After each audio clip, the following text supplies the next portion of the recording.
Mr. Champlin here. I wanted to go over one of the practice problems with you. Specifically, I wanted to go over number 2. Okay, and this one does tell you already to use the slope formula, and it wants an explanation. But I figured this one's a little tricky. And if you noticed, with this practice assignment, I didn't give you guys the graphs. You have to draw them yourselves. Guys, I know you guys can do plot graphs. I know you can do this, so I figured why not let you guys show some creative designs in here, or I guess just follow the points. All right, let's do this problem. All right, so first, using slope formula, show that the quadrilateral ABCD is a parallelogram. Please provide an explanation. All right, the first thing I like to do is I like to draw the graph. So I'm just going to quickly draw the graph. All right, and that's the picture I got.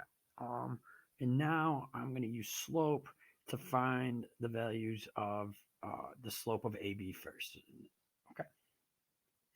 All right, and I made my A, my x2, y2 values, and my B, my y2, y1 values. And using slope, I got 3 minus 2 over 1 minus 3, which equals negative 1/2.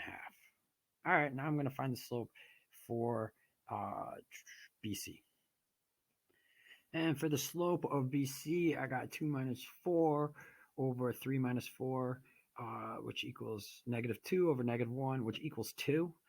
Again, notice I used B this time. I used it for the x2, y2 values, and C I used it for the x1, y1 values.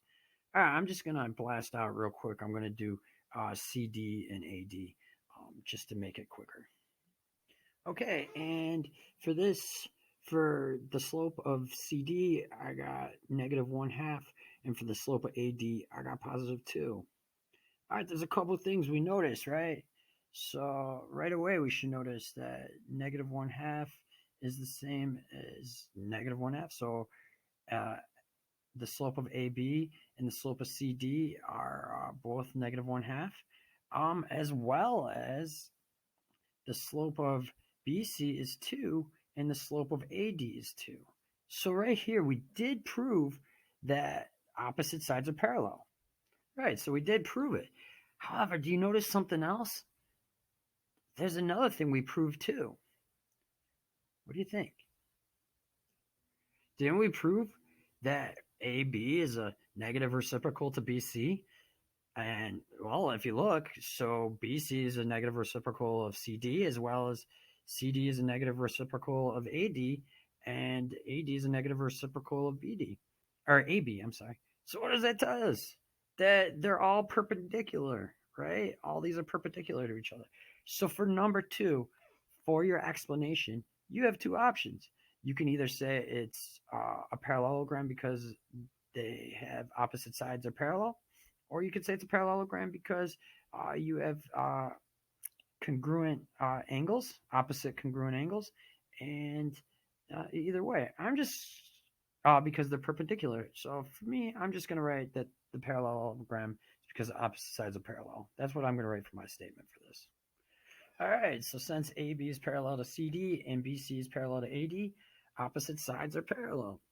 ABCD is a parallelogram. All right, but for the bonus, since you guys are watching the video, I'm going to give you a huge hint. You prove that all angles are perpendicular also, right? So wouldn't that mean every angle equals 90 degrees? What shape or shapes all have 90-degree angles? Right? Well, if you're thinking the square, the only reason why I'm going to tell you not to write square for here is because you proved the slope. You didn't prove if the lengths are congruent. So if you want to prove it's a square, you have to show that the side lengths are congruent too, or all equal. But you did at least show it might be a rectangle. It's definitely going to be a rectangle. If you watch this video, the bonus for this problem is a rectangle. Guys, you have an excellent week. I hope you're doing well and staying healthy. Any questions, please ask Mrs. Gloss or I, Mr. Champlin, through Google Classroom or email. Enjoy. You're doing great. Thank you.